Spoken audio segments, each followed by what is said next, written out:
প্রিয় ক্লাস 7-এর ছাত্রছাত্রী বন্ধুরা, আশা করি তোমার সবাই ভালো আছো। এই মুহূর্তে আমরা হাতে পেলাম ক্লাস 7-এর ফার্স্ট ইউনিট টেস্ট অর্থাৎ প্রথম পর্যায়ক্রমিক মূল্যায়নের ইতিহাসের প্রশ্নপত্র। ফুল মার্কস তোমাদের রয়েছে 30, সময় তোমাদের রয়েছে 1 ঘন্টা। একের দাগে নিচের প্রশ্নগুলির উত্তর দাও। প্রশ্নের মান রয়েছে 1 করে 1 × 11 = 11। এখানে মোট 11টি প্রশ্ন দেওয়া রয়েছে, প্রশ্নের মান রয়েছে 1 করে। দেখে নাও প্রশ্নগুলো। তারপর রয়েছে 2-এর দাগে অতি সংক্ষিপ্ত উত্তর দাও। প্রশ্নের মান 2 করে 2 × 5 = 10। ধীমান ও বীরপাল কে ছিলেন? পৃথিবীর সর্ববৃহৎ বৌদ্ধ কেন্দ্রের নাম কি? এটি কোথায় অবস্থিত? হিজরত কি? বঙ্গ বলতে প্রাচীনকালে কোন এলাকাকে বোঝানো হতো? ত্রিশক্তি সংগ্রাম কি? 3 দাগে প্রশ্নগুলির উত্তর দাও যে কোনো 3টি। প্রশ্নের মান 3 করে 3 × 3 = 9।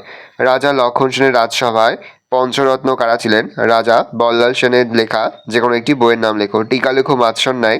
নালন্দা বৌদ্ধবিহার সম্পর্কে যা জানো লেখো। কৈবর্তবিদ কি? কারা কোন কাব্যে কৈবর্ত বিদ্রোহের বিবরণ পাওয়া যায়, বা কার কোন কাব্যে কৈবর্ত বিদ্রোহের বিবরণ পাওয়া যায়? ভালো করে দেখে নাও। এই রয়েছে টোটাল তোমাদের ফার্স্ট ইউনিট টেস্ট অর্থাৎ প্রথম পর্যায়ক্রমিক মূল্যায়নের ক্লাস 7-এর ইতিহাসের প্রশ্নপত্র। ভালো করে প্রশ্নপত্র দেখে নাও। যে মুহূর্তে আমরা বিভিন্ন স্কুলের প্রশ্নপত্র হাতে পাচ্ছি, সবার ফার্স্ট ভিডিওর মাধ্যমে কিন্তু আমরা তোমাদের কাছে তুলে ধরছি। তোমরা কিন্তু অবশ্যই আমাদের চ্যানেলটা সাবস্ক্রাইব করে রাখবে।